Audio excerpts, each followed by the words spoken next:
Hello everyone, this is पुरू जनुचरिया। आज हम डिस्कस करने वाले हैं क्लास 12th के चैप्टर 2 मानव जनन का। ये इम्पोर्टेंट डायग्राम है। डायग्राम का नाम है शुक्रजनक नलिकाओं, यानी जो वर्धित हैं, वर्धित मतलब और जूम्ड हैं ये, कि आरेखीय काट का दृश्य है। हमने जो है इसका दूर से देखा था एक डायग्राम, देखो मैं दिखा देता हूँ एक बार। हमने एक बार शुक्रजनक नलिकाओं के आरेखीय काट का दृश्य दूर से देखा था। इन्होंने क्या किया और इसको जूम कर दिया है ना, वर्धित कर दिया है कि किस तरीके से ग्रो हो रही है, वो दिखा रहा है। तो चलिए स्टार्ट करते हैं। सबसे नीचे की जो ये है, इसको शुक्रजनक नलिका बोला जाता है। ये शुक्रजनक नलिका के अंदर है ना, ये इस तरीके से, ये शुक्रजनक नलिका है। ये क्या है? शुक्रजनक नलिका। तो क्लियर है, ये शुक्रजनक नलिका हो गई। शुक्रजनक नलिका से ये लगी हुई जो कोशिकाएं होती हैं, ये जो कोशिका हैं, इन कोशिकाओं को शुक्राणुजन बोला जाता है। इनको क्या बोला जाता है? शुक्राणुजन। कौन कौन से हो गए? ये वाली जो है,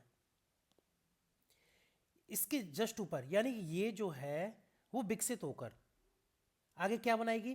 प्राथमिक शुक्र कोशिका। क्या बनाएगी? प्राथमिक शुक्र कोशिका। और ये बीच बीच में जो ये पड़ी हुई हैं, ये इनको बोला जाएगा सर्टोली कोशिका। ये सर्टोली कोशिका जो होती है वो पोषण का प्रदान करती है।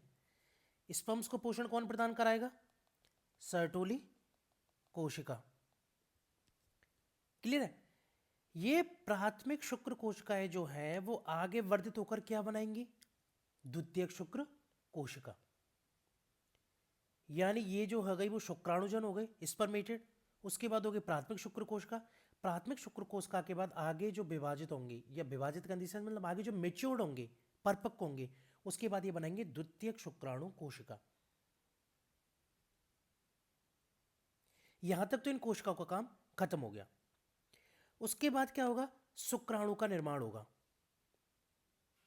शुक्राणु, तो ये जो है वो शुक्राणु हो गए। लेकिन जो शुक्राणु सर्टोली कोशिका से अटैच्ड है, उनसे पोषण प्रदान कर रहे हैं, उनको शुक्राणु प्रूसु या शुक्राणु पूर्व कहा जाता है। यानी शुक्राणुजन, प्राथमिक शुक्राणु कोशिका, द्वितीयक शुक्राणु कोशिका, फिर शुक्राणु पूर्व, फिर उसके बाद क्या करेगा? मैच्योर्ड शुक्राणु बनेगा, मैच्योर्ड स्पर्म बनेगा। क्लियर है? आपको ध्यान रखना सीक्वेंस जो है, ये सब जो है वो किसके? शुक्राणुजन जो शुक्रजनक नलिका जो है उसके अंतर्गत हो रहा है। शुक्रजनक नलिका के अंतर्गत हो रहा है, अंदर हो रहा है। उसमें सबसे जो शुक्राणुजन जो है वो शुक्रजनक नलिकाओं से अटैच्ड होते हैं।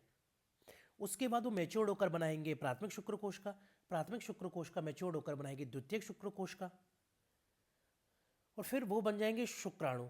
ये जो शुक्राणु है वो सर्टोली कोशिका से जो अटैच्ड है, उनको शुक्राणु पूर्व या शुक्राणु प्रूसु कहा जाता है। एंड उसके बाद क्या बनेंगे? मैच्योर्ड शुक्राणु बन गए। ये फ्री जो है वो मैच्योर्ड शुक्राणु बन गए। तो चलिए फिलहाल के लिए इतना ही। आगे हम फिर आएंगे आपके लिए कुछ इंपॉर्टेंट डायग्राम लेकर। तब तक के लिए थैंक यू।